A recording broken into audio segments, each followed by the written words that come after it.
Sellisel stoilise rahuga langeb 15-tonnine kõrgepingeliini mast maapinna poole. Tegemist on viimase vanakesega, mis pealinnas ühendas kahte kõrgepinge alajaama Veskimetsa ja Harku vahel. Elering on selliselt asendamas poolsajandit käigus olnud õhuliine maa-aluse kaabliga. Tuleme Õismäel asendamas oma eluea lõpule jõudnud õhuliini maakaabliga.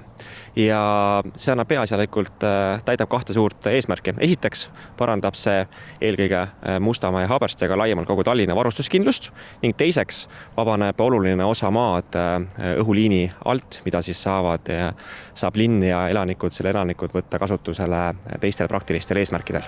Trass, mis nüüd on maakaablis, on 4 kilomeetrit pikk. Kõrgepingekaabli maa alla viimisega vabaneb postide alt 22 hektarit maad ja see on väga korralik valuuta pealinnas.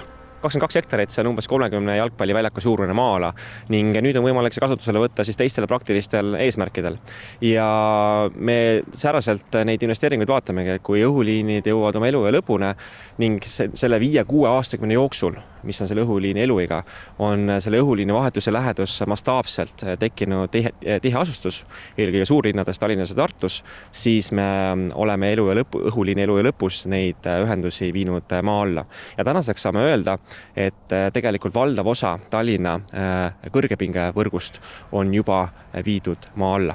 No selliselt langeb siis siin Tallinnas Veskimetsas maha kõrgepingemast ja see tähistab seda, et umbes 4 kilomeetrit seda võrku on saamas maa alla siit meie selja tagant olevast Veskimetsa alajaamast kuni Harku alajaamani ja kindlasti see paraneb oluliselt elektrivarustuskindlust.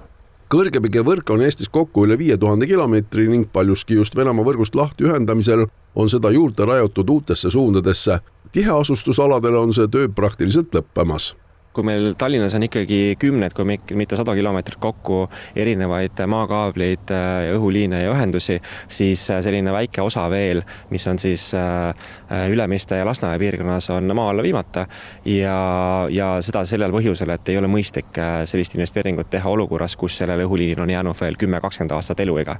Kui see eluiga jõuab lõpule, siis saab need otsused vaadata üle, et kas siis on mõistlik ja mis mahus on mõistlik ka need ühendused maa alla viia või mitte. Täpselt samasugune olukord on tegelikult ka Tartus. Tartus me oleme samuti juba viinud maa alla ligi 10 kilomeetri jagu õhuliine ja praegu on veel käimas 10 kilomeetri jagu täiendavaid projekte.